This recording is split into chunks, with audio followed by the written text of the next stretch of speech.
What's going on, guys? It's J-Ho back with more Destiny 2, and today we're gonna go over the IO Seraph Bunker upgrades. So the third bunker on IO is gonna go live this coming Tuesday at the reset. So for the most part, it's gonna be pretty similar to the previous two bunkers, just a few minor differences here and there. But before we get into the actual upgrade path and the upgrades themselves, the two main currencies you're gonna need to upgrade this one is more Warmind Bits as well as the planetary material for IO, which is the phase glass needle. So for Warmind Bits, just continue farming more Warmind Bits through bounties, through activities, all that stuff that we've been doing so far this season. And then for the planetary material for phase glass, you can go to Spider. Hopefully he's selling it for shards in one of these next few days. So going into the actual bunker upgrades, there's just a few differences, but for the most part it's pretty similar overall to the previous bunkers. So to start off, the most important one that you always want to go for first is the final column, which is cost reduction. So cost reduction is always the first one that you want to choose, just because that makes everything else from there on gonna cost a lot less. So make sure you do cost reduction tier 1, 2, and 3, and that way all the other upgrades in all of the other rows and columns are gonna cost less Warmind Bits and less of the phase glass material.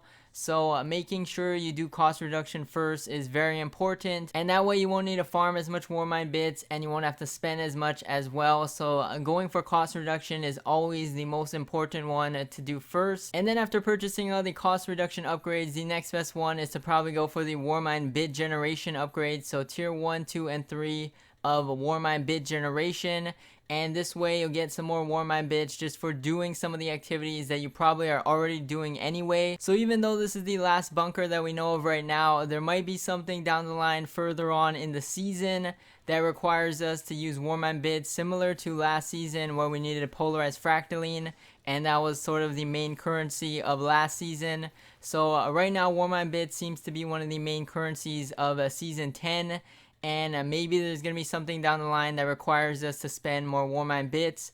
So continuing to earn them from these activities is definitely going to be more beneficial, not only so you get more to upgrade the rest of the bunkers, but also for something maybe down the line that requires this currency once again. So starting off with Warmind Bit generation tier 1, this one says on all destinations the Seraph Tower public event has an extra chance of awarding Warmind Bits.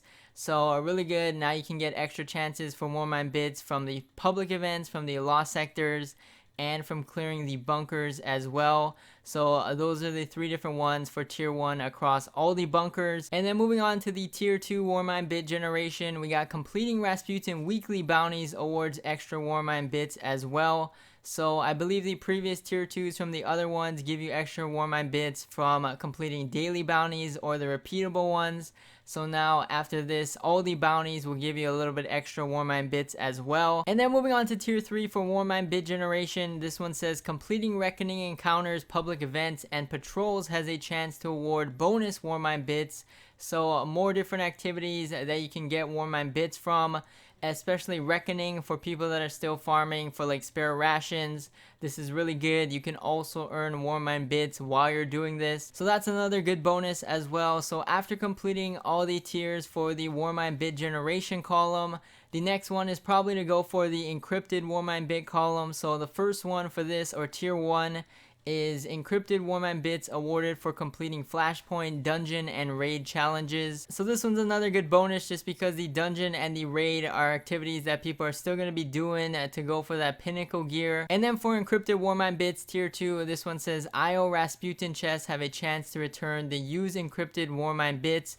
So very similar to tier 2 of the previous two bunkers where you can get your encrypted Warmind Bit back when you spend it. So after purchasing those first few upgrades, it's pretty much up to you after that on which ones you want to choose. I like to go for the Rasputin heavy frame guide just because it's very helpful for clearing out the bunkers, for doing the public events, for doing the legendary lost sectors. So I like to choose that one pretty early on as well. But you can also choose like the reward one where you get an extra seasonal gear and stuff like that. So just make sure you choose the essential ones like the cost reduction and the Warmind Bit ones, and then after that it's pretty much your preference from there. But anyway, that's about it for this video. Thank you guys for watching. As always, stay tuned for more videos and I'll catch you guys in the next one. Peace!